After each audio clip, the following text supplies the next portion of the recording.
안녕하세요, 여러분. 오늘은 한국의 깊은 산골에서 벌어진 충격적인 미스터리를 들려드리겠습니다. 평온한 사찰의 밤을 뒤흔든 폭풍이 어떻게 10년 전 묻혀진 진실을 세상에 드러내게 되었는지, 그리고 두 여성 형사가 펼치는 정의로운 수사 과정을 함께 지켜봐 주세요. 구독과 좋아요, 그리고 댓글로 여러분의 생각도 나눠주시기 바랍니다. 강원도 산간 지역에 강풍을 동반한 집중호우가 예상됩니다. 산사태와 낙석 위험이 있으니 주민 여러분께서는 각별히 주의하시기 바랍니다. 차량용 라디오에서 흘러나오는 기상청 발표를 들으며 서울 서부경찰서 강력팀 소속 형사 김민주는 은근히 걱정스러운 표정을 지었다.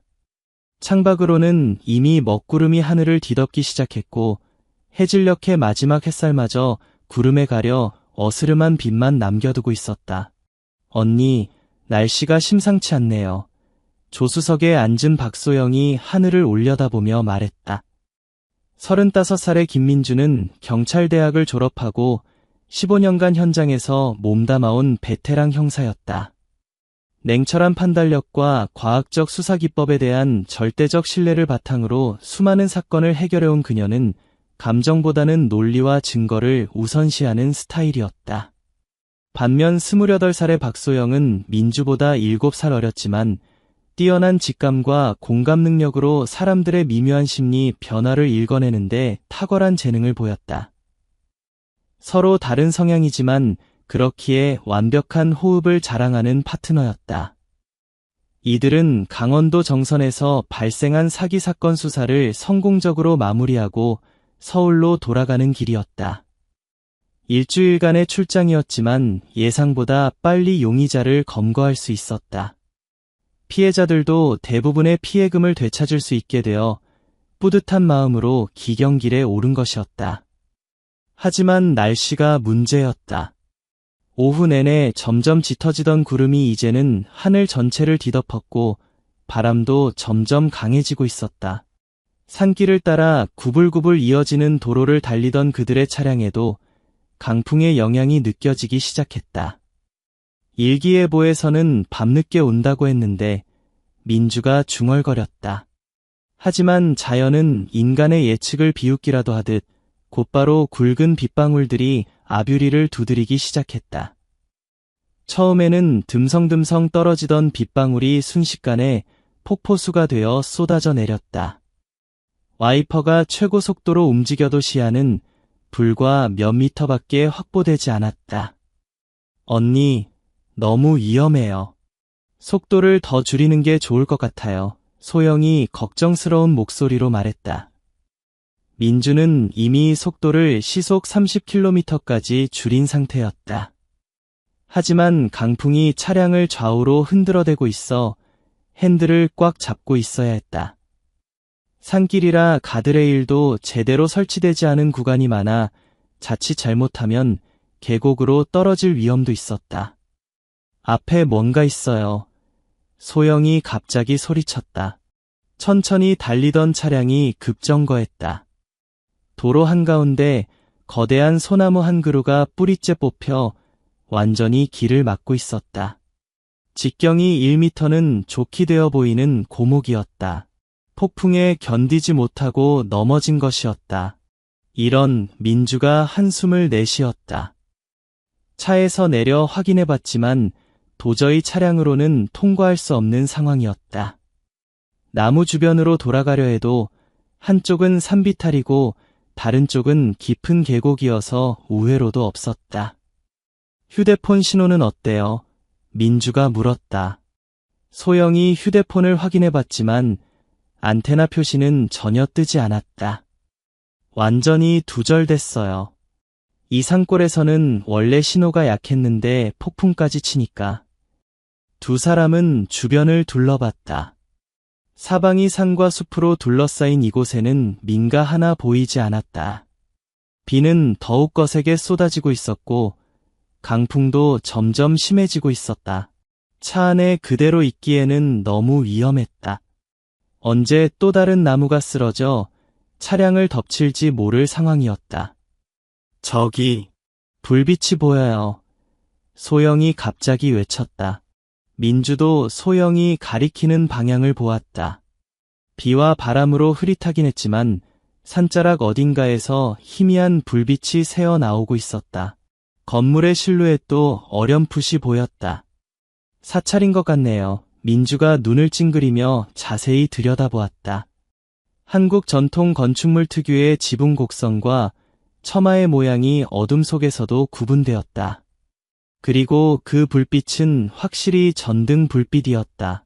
사람이 살고 있다는 증거였다. 거기로 가서 도움을 청해봅시다. 민주가 결정했다. 두 사람은 차에서 필요한 물건들을 챙겨들고 포구 속으로 나섰다. 산길을 따라 사찰로 향하는 작은 오솔길이 있었지만 빗물로 질척거리고 미끄러워 걸음을 옮기기가 쉽지 않았다. 손전등을 켜고 조심스럽게 발을 내디디며 10여 분을 걸어 올라가자 드디어 사찰의 일주문이 보였다. 청계사라는 현판이 걸린 일주문을 지나 경내로 들어서니 바깥의 폭풍과는 대조적으로 신비로운 고요함이 감돌았다. 대웅전과 요사체, 그리고 종각 등이 자리를 잡고 있는 아담한 규모의 사찰이었다. 마당 중앙에는 거대한 석조 불상이 대웅전을 마주보고 서 있었다. 스님 계세요. 민주가 대웅전 앞에서 큰 소리로 불렀다. 잠시 후 대웅전 연문이 열리며 한 스님이 나왔다. 50대 중반으로 보이는 그 스님은 자비로운 얼굴에 깊이 있는 눈을 가지고 있었다. 아미타불, 이런 밤에 어찌 오셨습니까? 스님이 두 사람을 보며 놀라워했다. 스님, 안녕하십니까? 저희는 서울에서 온 경찰관입니다. 민주가 정중히 인사하며 신분증을 보여주었다. 갑작스러운 폭풍으로 길이 막혀서 어쩔 수 없이 이곳에 찾아왔습니다. 하룻밤만 머물게 해주실 수 있을까요? 스님은 두 사람의 젖은 모습을 보더니 따뜻한 미소를 지었다. 그러셨군요. 부처님의 집은 언제나 모든 중생에게 열려 있습니다. 들어오십시오.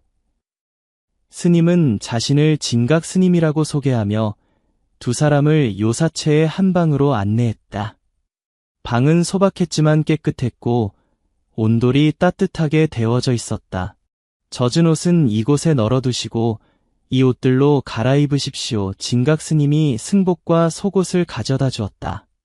밤늦게까지 폭풍이 계속될 것 같으니 내일 아침까지 편히 쉬십시오.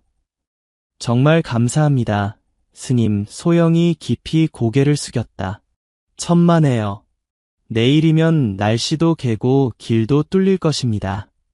걱정 마시고 푹 쉬십시오. 밤새 계속된 폭풍이 새벽녘에야 잠잠해졌다. 민주와 소영은 일찍 잠에서 깨어 밖으로 나와 보았다. 사찰 경내는 폭풍의 흔적으로 가득했다. 부러진 나뭇가지들이 곳곳에 널려 있었고 낙엽과 흙더미가 뒤섞여 있었다.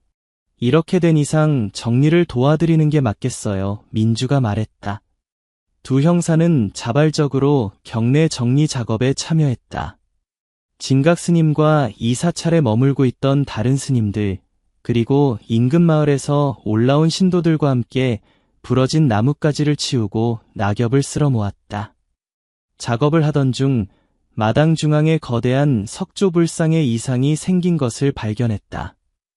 폭풍으로 날아온 큰 나무가지가 불상의 대좌 부분을 강하게 타격해 상당한 균열이 생긴 것이었다.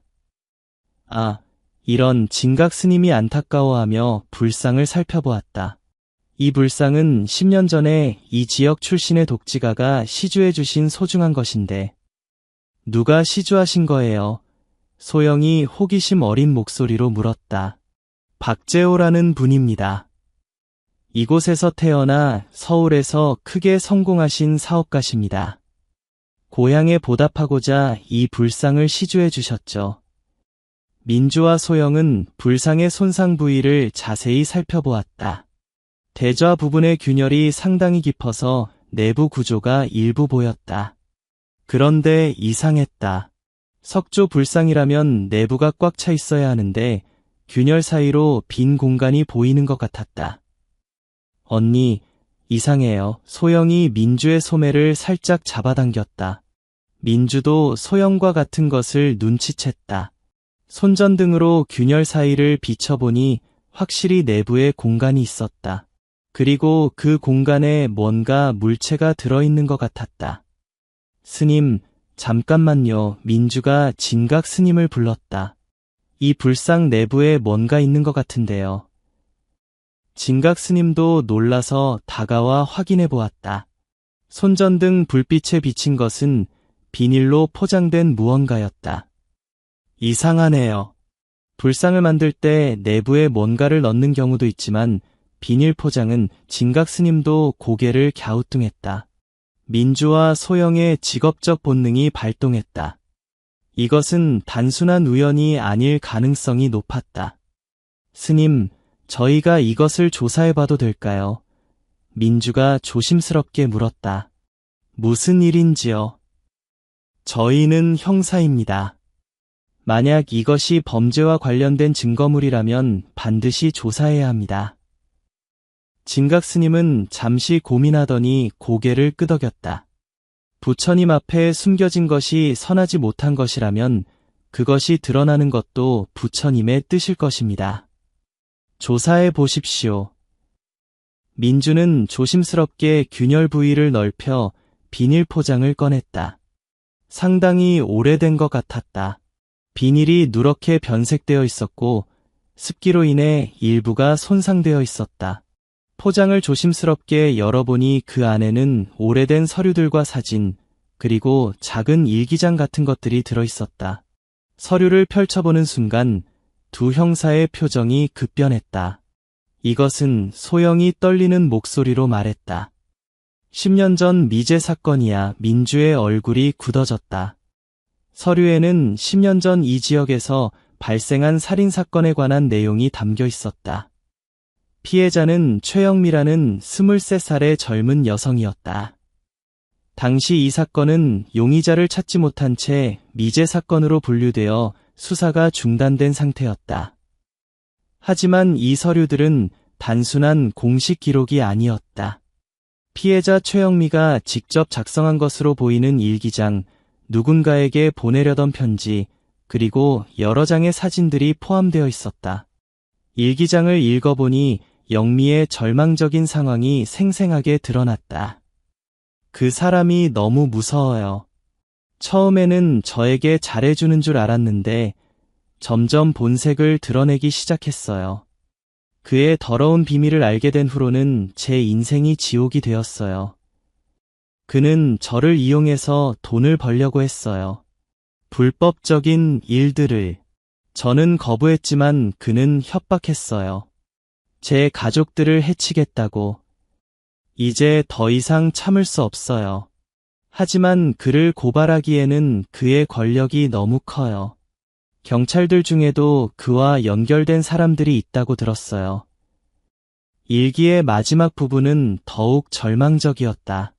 김삼촌만이 저를 도와줄 수 있어요. 하지만 그분마저 위험에 빠뜨릴까 봐 걱정돼요. 그래도 이 증거들만큼은 안전한 곳에 숨겨둬야 해요. 언젠가 누군가 진실을 밝혀줄 거라고 믿어요. 사진들을 보니 영미와 함께 찍힌 한 남자가 있었다.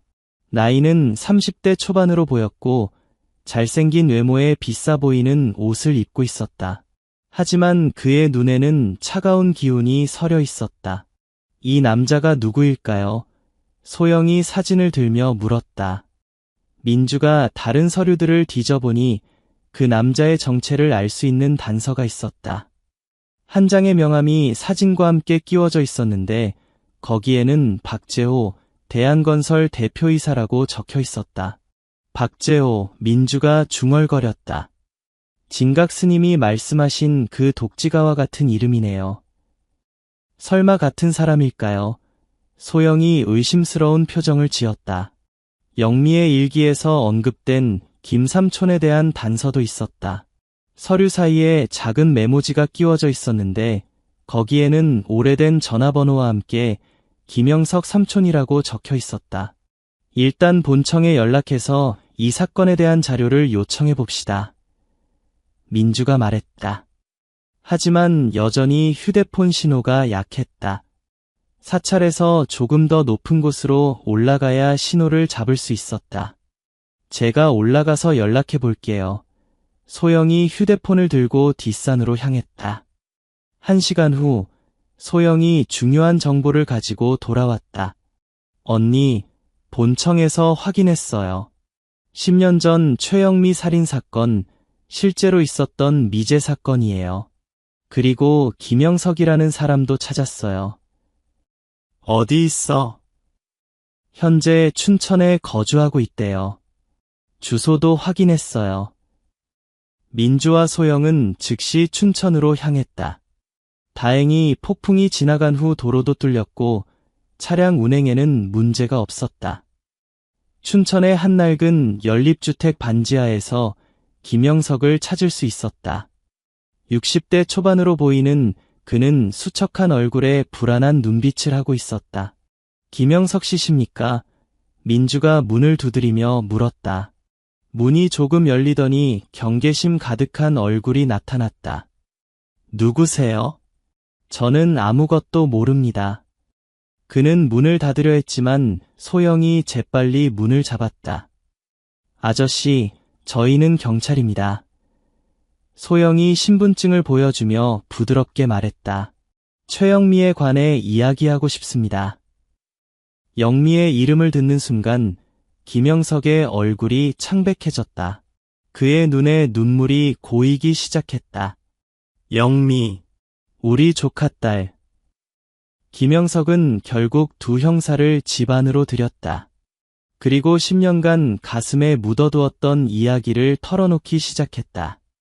영미는 제 형의 딸이었어요. 부모님이 일찍 돌아가셔서 제가 키웠죠.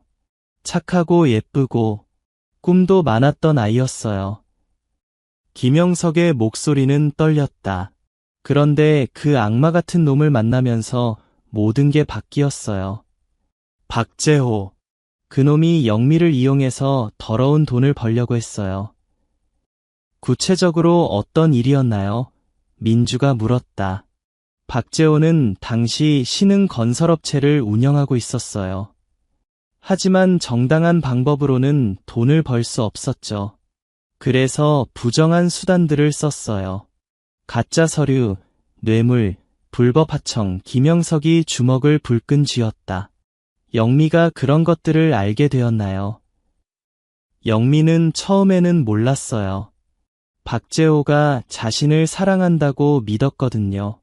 하지만 점점 그놈의 본색이 드러났어요.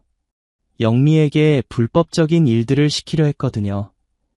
김영석은 눈물을 닦으며 계속했다. 영미가 거부하자 박재호는 협박하기 시작했어요. 영미뿐만 아니라 저와 우리 가족들까지 해치겠다고. 그래서 영미는 어쩔 수 없이 그놈의 말을 들어야 했어요. 그럼 왜 신고하지 않으셨어요? 신고요. 김영석이 쓴웃음을 지었다. 박재호는 이미 경찰들과도 연결되어 있었어요. 돈으로 사람들을 매수하는데 능숙했거든요. 영미가 신고해봤자 오히려 더 큰 화를 당할 것이 뻔했어요. 김영석은 10년 전 그 끔찍한 밤의 기억을 떠올렸다. 그날 밤 영미가 울면서 저에게 전화했어요. 박재호가 자신을 죽이려 한다고. 마지막으로 저에게 작별 인사를 하고 싶다고. 김영석의 목소리가 떨렸다. 저는 미친 듯이 달려갔어요. 영미가 숨어있던 산속의 폐가로. 하지만 너무 늦었어요. 무슨 일이 있었나요? 박재호가 영미와 격렬하게 다투고 있었어요. 영미는 박재호의 범죄 증거들을 모아뒀다고 말했어요. 그것들을 경찰에 신고하겠다고. 박재호는 미친 듯이 화를 냈어요. 김영석이 손을 떨며 계속했다. 저는 숨어서 지켜볼 수밖에 없었어요. 박재호에게는 부하들이 있었거든요. 제가 나서면 영미도 저도 둘 다 죽을 것 같았어요. 그래서 어떻게 되었나요? 박재호가 영미를 밀쳤어요. 영미가 넘어지면서 머리를 벽에 부딪혔어요. 그리고는 김영석이 울음을 터뜨렸다. 영미가 죽었나요? 아니요, 아직 살아있었어요. 하지만 박재호는 그냥 두지 않았어요. 영미가 깨어나면 자신을 신고할 것이라고 생각했거든요. 그래서 김영석이 말을 잇지 못했다. 박재호가 영미를 죽였다는 말씀이시군요. 김영석이 고개를 끄덕였다. 박재호는 부하들과 함께 영미의 시체를 처리했어요. 그리고 사건 현장을 조작했어요. 마치 강도가 침입해서 영미를 죽인 것처럼. 그럼 왜 그때 신고하지 않으셨어요? 신고했어요. 김영석이 소리쳤다. 하지만 경찰이 제대로 수사하지 않았어요. 박재호가 이미 돈으로 매수한 사람들이 있었거든요. 오히려 저를 의심하더라고요. 김영석의 얼굴에 분노와 절망이 뒤섞여 있었다. 그 후로 박재호는 저를 계속 감시했어요. 입을 다물고 있으라고 협박하면서 제가 조금이라도 문제를 일으키면 제 가족들을 해치겠다고 했어요. 그래서 지금까지 숨어 사셨군요. 네, 이름도 바꾸고 여러 곳을 전전하면서 살았어요. 하지만 영미에 대한 죄책감은 하루도 잊을 수 없었어요.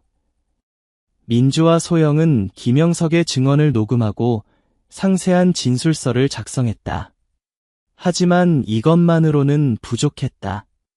10년이 지난 시점에서 김영석의 증언만으로는 박재호를 기소하기 어려웠다.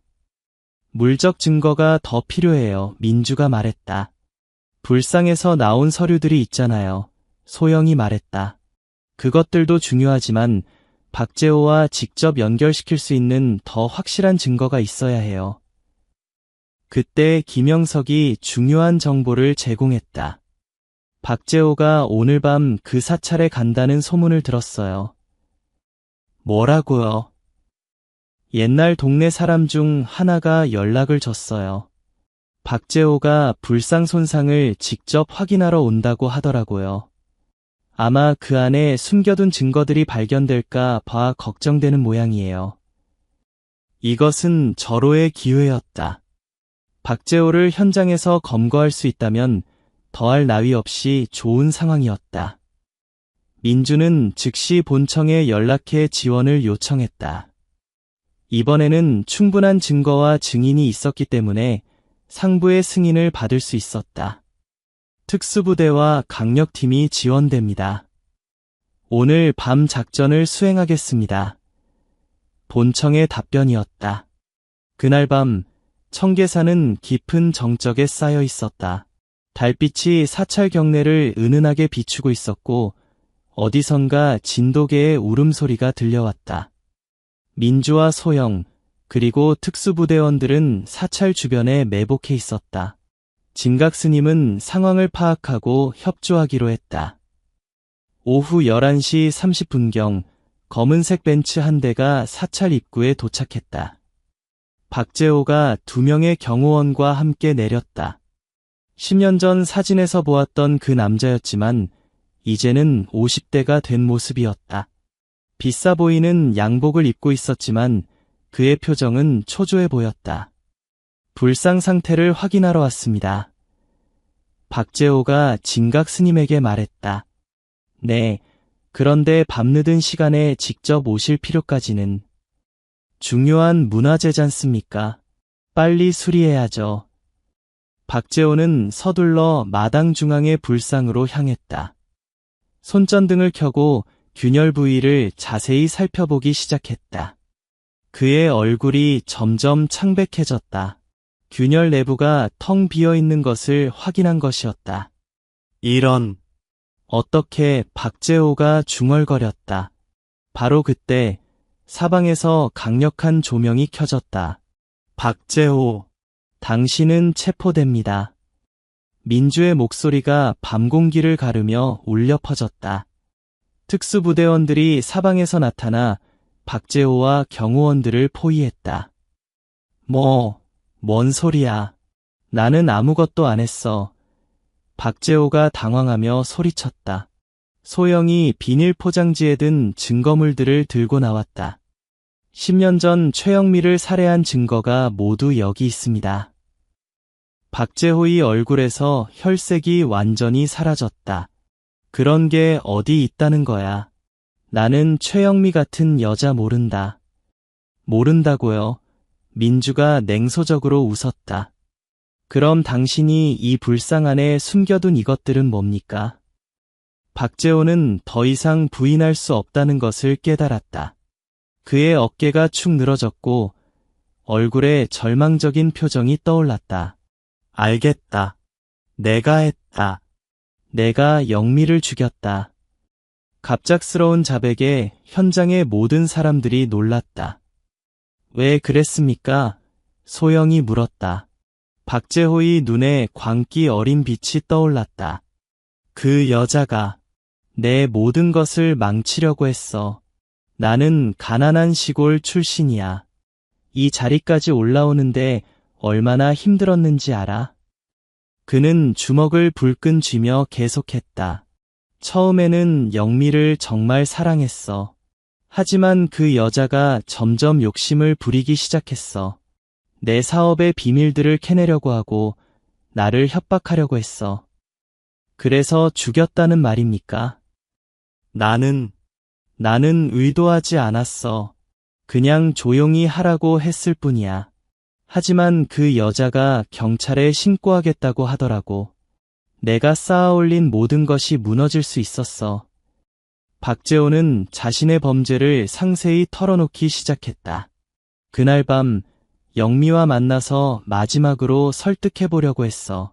돈도 주겠다고 하고 다른 곳으로 이사가서 새 삶을 시작하라고 했어. 하지만 그 여자는 듣지 않았어. 그래서 폭력을 사용했군요. 영미가 먼저 나를 밀쳤어. 내가 방어하려고 손을 뻗었는데 영미가 넘어진 거야. 그리고 머리를 벽에 박재호가 말을 멈췄다. 그 후에는 어떻게 했습니까? 처음에는 당황했어. 하지만 이미 벌어진 일이었잖아. 그래서 완전히 처리하기로 했어. 박재호는 영미를 완전히 살해한 후 시체를 처리하고 현장을 조작했다고 자백했다. 그리고 영미가 모아둔 증거들을 회수했지만 일부는 발견하지 못했다는 것도 인정했다. 그 증거들을 불상 안에 숨긴 것은 언제였습니까? 민주가 물었다. 몇 년 후에 우연히 영미의 방에서 찾았어. 그때는 이미 내가 성공해서 이 사찰에 불상을 시주하기로 한 후였지. 그래서 불상을 만들 때 그 안에 넣어둔 거야. 왜 하필 불상 안에? 박재호가 비참한 웃음을 지었다. 아이러니하지? 내가 시주한 불상 안에 내 범죄 증거를 숨긴 거야. 누가 부처님 상 안을 뒤질 거라고 생각했겠어? 가장 안전한 곳이라고 생각했는데. 박재호의 자백이 끝나자 현장은 고요해졌다. 10년간 묻혀있던 진실이 마침내 세상에 드러난 순간이었다. 박재호, 당신은 살인죄와 증거인멸죄로 긴급 체포됩니다. 민주가 수갑을 채우며 말했다. 박재호는 저항하지 않았다. 10년간 자신을 짓눌러온 죄책감과 불안에서 마침내 해방되는 것 같았다. 특수부대원들이 박재호를 호송차로 데려가는 동안 민주와 소영은 불상 앞에 서 있었다. 정말 신기해요. 소영이 말했다. 폭풍이 아니었다면 이 진실은 영원히 묻혀 있었을지도 모르는데. 그러게 말이에요. 민주도 동의했다. 인과응보라는 게 정말 있는 것 같아요. 진각 스님이 다가왔다.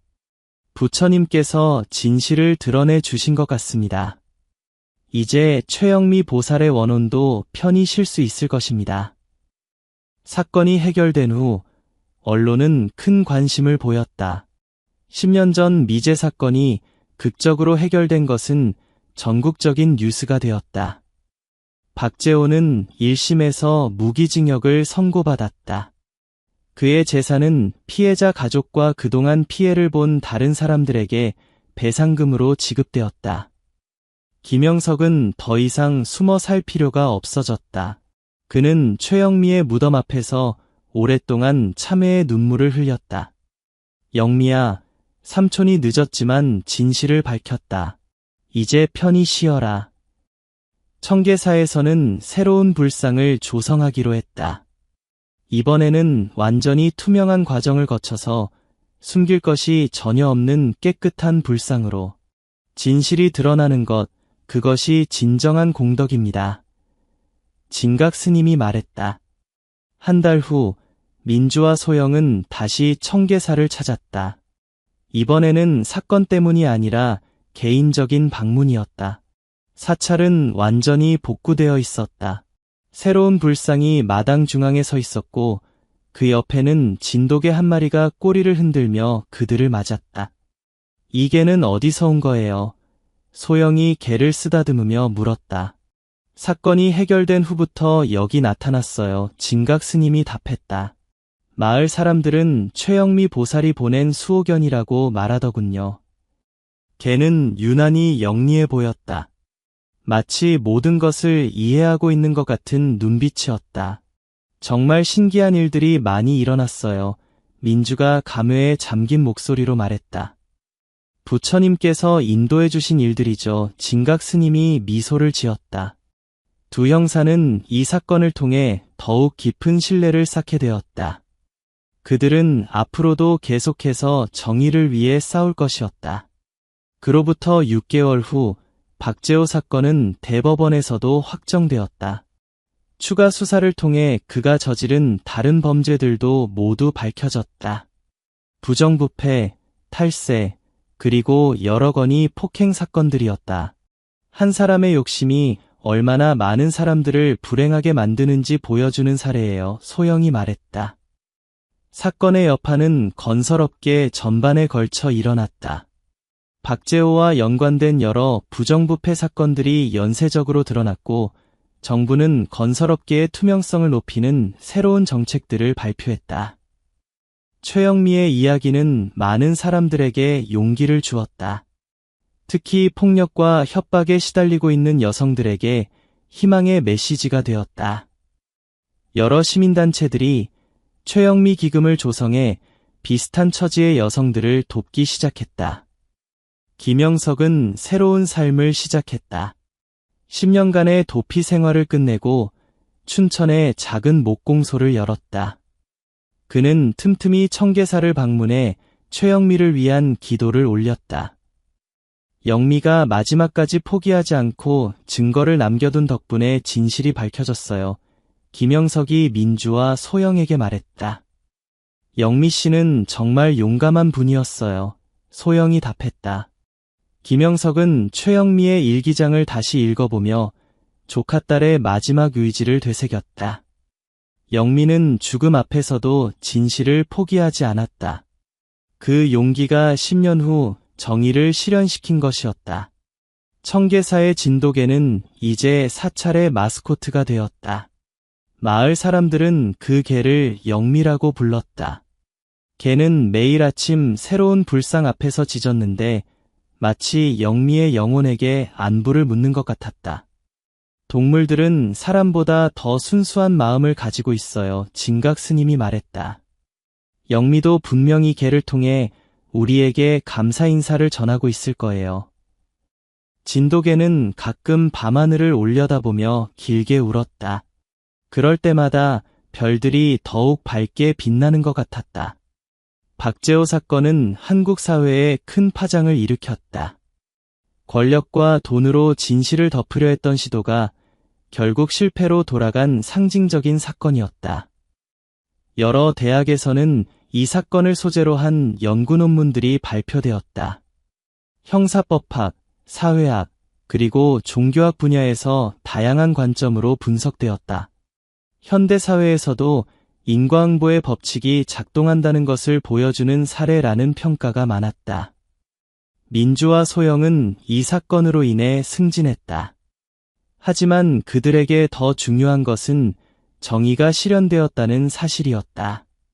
사건 해결 1주년이 되는 날, 민주와 소영은 다시 청계사를 찾았다. 이번에는 최영미를 위한 추도식에 참석하기 위해서였다. 김영석과 최영미의 친구들, 그리고 이 사건에 감동받은 많은 시민들이 참석했다. 진각 스님이 주관하는 간소하지만 정성스러운 추도식이었다. 최영미 보살의 용기가 많은 사람들에게 희망을 주었습니다.